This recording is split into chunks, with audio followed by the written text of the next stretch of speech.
Salut amis madrilènes, on est parti pour la vidéo du jour. On démarre avec évidemment le programme du côté du Qatar. Aujourd'hui, on joue les deux derniers huitièmes de finale. À 16h, le Maroc affronte l'Espagne et à 20h, on retrouvera ce duel entre le Portugal et la Suisse. Vous pouvez jeter un petit coup d'œil juste à côté de moi. On a déjà les trois premiers quarts de finale. Ce sont des matchs incroyables. Ça va être un week-end complètement dingue. Pays-Bas-Argentine, Croatie-Brésil, France-Angleterre. On continue avec les deux unes des quotidiens madrilènes, le quotidien AS et le quotidien Marca. AS qui titre Rueguen y passen. Il faut jouer et passer ce tour. Match piège cet après-midi, on en a déjà parlé pour l'Espagne face à la sélection marocaine. L'horaire c'est à 16h. On continue avec la une du quotidien Marca qui titre Quédate que el mundial sin ti duele. Il faut que l'on continue, que l'on reste tout simplement, que l'on se qualifie. Le mondial sans toi serait très difficile. C'est toujours pareil, hein, lorsqu'un pays est éliminé, le mondial perd évidemment de sa saveur. En tout cas, c'est un gros duel cet après-midi à 16h pour la sélection espagnol face aux hommes de Walid Regragui. On poursuit avec des informations sur les matchs de la veille qui concernent notamment le Brésil mais aussi la Croatie. Alors bravo déjà à Vinicius Junior, auteur de son premier but en Coupe du Monde. Il a d'ailleurs délivré une passe décisive aussi, Vini, sur la première période. Alors le Brésil a écrasé la Corée du Sud sur le score de 4 buts à 1 avec une première mi-temps qui a été très largement dominée par les hommes de Tite. Il y avait déjà 4-0 au bout de 35 minutes de jeu et avec notamment un festival offensif, hein, de Vinicius, de Neymar, de Richarlison et de Rafinha face à une sélection sud-coréenne, hein, qui a été beaucoup trop fébrile défensivement pour tout simplement embêter, hein, cette sélection brésilienne qui a fait mouche quasiment sur toutes ces situations en première période. Regardez cette stat sur Vinicius. Il est le plus jeune Brésilien à marquer dans un match à élimination directe de Coupe du Monde depuis Ronaldinho en 2002. La précocité de Vinicius que l'on a pu voir du côté du Real Madrid est la même, hein, du côté de la sélection brésilienne. Il fait beaucoup de différence. C'est lui qui ouvre le score hier avec une situation rondement menée, hein, puisqu'il a pris vraiment le temps hier d'ajuster le gardien sud-coréen. On continue avec cette belle story Instagram que l'on a vue sur le compte de Vinicius à l'issue de la rencontre. Voilà cette story où Vinicius nous révèle tout simplement les rêves qu'il avait et qu'il a écrit lorsqu'il était enfant. Et c'est une liste, hein, tout simplement. Et il a déjà barré certains donc de ses rêves qui ont été accomplis au cours de sa jeune carrière. Voilà un petit peu ce qui est noté sur cette liste. Jouer pour le club que j'aime, c'est-à-dire le Real Madrid. Gagner une Coupe du Monde, peut-être que ça sera fait avec le Brésil dans une quinzaine de jours. Jouer au plus grand club du monde.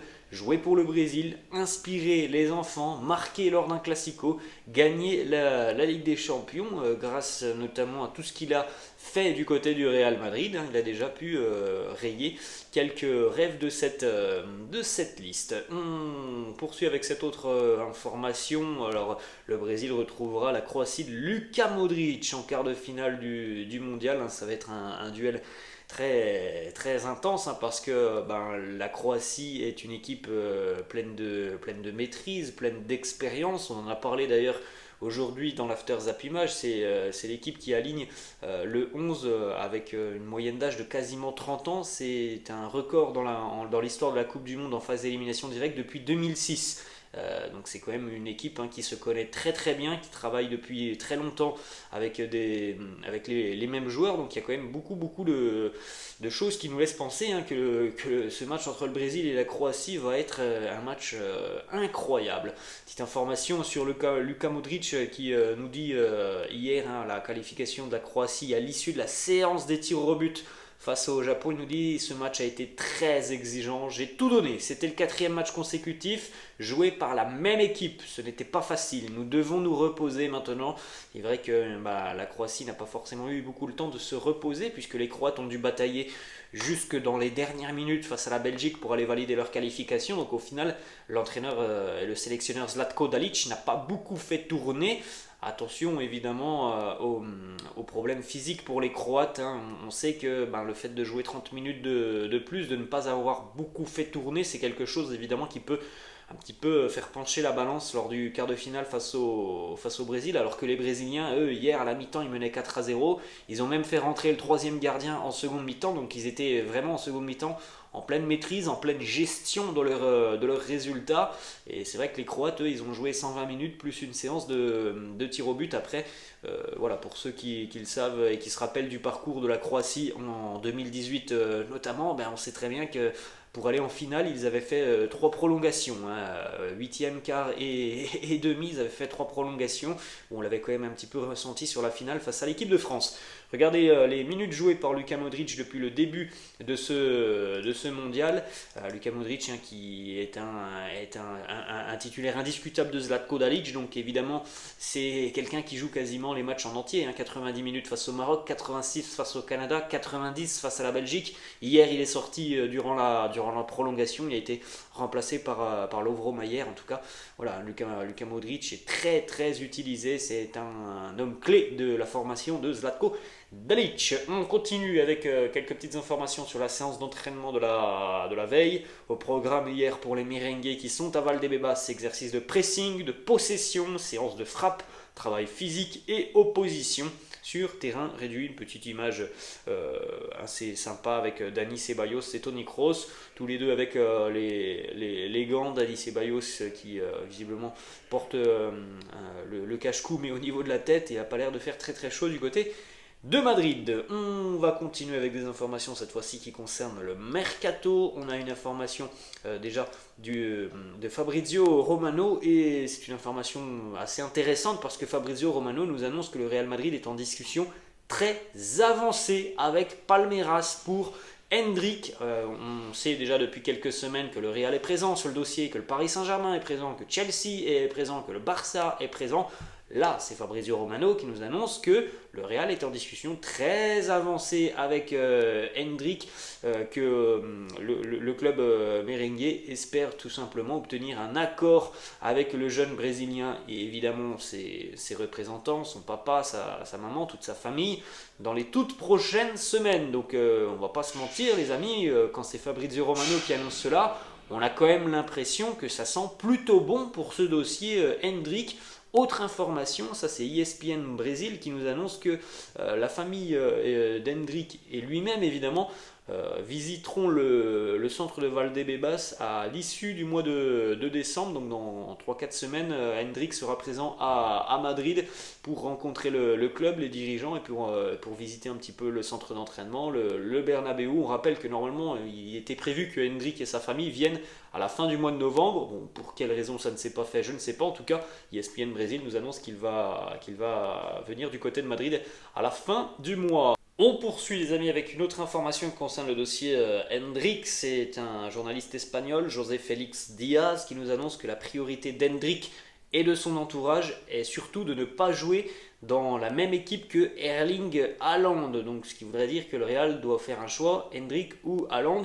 D'après José Félix Diaz, le Real pour l'instant n'envisage pas de signer Haaland en raison de son salaire élevé et de son historique de blessures. Il a souvent été blessé. Ce sont des informations que je prends avec des pincettes, comme souvent lorsqu'elles viennent d'Espagne. José Félix Diaz qui nous annonce ça, moi personnellement ça me surprend un petit peu, même si je peux comprendre la position de Endrick. Même si le Real vient à faire Endrick là dans les prochaines semaines, je suis persuadé que le Real ira sur le dossier Erling Haaland d'ici à 2 ans. Donc c'est une information vraiment qui me semble assez peu fiable. Vous avez eu aussi par exemple un autre exemple hier, Marca qui annonce que Cristiano Ronaldo s'engage du côté d'Al Nassr. Ça a dû être démenti par Sky Sports, par Fabrizio Romano. Oui, il y a des négociations entre Ronaldo et Al Nassr, le club saoudien, mais il n'y a aucun accord à l'heure actuelle, alors que hier Marca annonçait qu'il y avait un accord. Voilà. Vous connaissez très bien les amis, hein, je ne vais pas vous l'apprendre, vous connaissez très bien, là c'est la presse espagnole, hein, qui souvent nous sort des choses qui sont totalement fausse. On continue avec cette fois-ci une petite information qui nous arrive directement du Qatar. C'était voilà, un petit moment détente entre Jude Bellingham et les coéquipiers de la sélection anglaise. Il y avait notamment Jordan Henderson qui était juste à côté de lui. Et puis on a visiblement un supporter qatari du Real Madrid qui était présent dans l'hôtel et qui est allé voilà, discuter avec Jordan Henderson, avec Jude Bellingham. Et le fan du Real Madrid a demandé à Jude Bellingham de rejoindre le Real Madrid. Henderson, qui était à côté de lui, a dit non, on ne va pas au Real. Le fan du Real a répondu à Henderson mais tais-toi, toi tu as perdu la finale 2 fois contre nous. Ensuite, le fan du Real a aussi dit à Jude Bellingham si tu viens au Real Madrid, tu seras Ballon d'Or. Réponse de Bellingham, on verra tout ça. On poursuit avec deux petites informations pour terminer qui concernent des joueurs qui n'ont pas beaucoup de temps de jeu du côté du Real Madrid. Premièrement, Jesus Valiero qui est conscient de son rôle dans l'effectif. Alors qu'on rappelle que le reste de l'effectif était en vacances, lui, Jesus Valiero, il s'est entraîné avec la Castilla. Il sait qu'il y aura beaucoup de matchs sur la seconde partie de saison et il veut être au top quand Carlo Ancelotti fera appel à lui. Ça avait été quasiment la même situation l'année passée pour Jesus Valiero sur le mois d'avril-mai. Il avait eu du temps de jeu parce que Carlo Ancelotti avait eu l'opportunité aussi de beaucoup faire tourner son effectif. Le Real était quasiment déjà champion en Espagne très tôt, donc il y avait eu l'opportunité de donner du temps de jeu à ceux qui n'en avaient quasiment jamais. On rappelle que Jesus Valiero, depuis le début de saison, c'est, je crois, si je ne me trompe pas, c'est une vingtaine de minutes, hein, c'est très peu. Autre information pour terminer, ça concerne Dani Ceballos, sous contrat jusqu'en 2023, donc dans 6-7 mois, Dani Ceballos sera libre de tout contrat.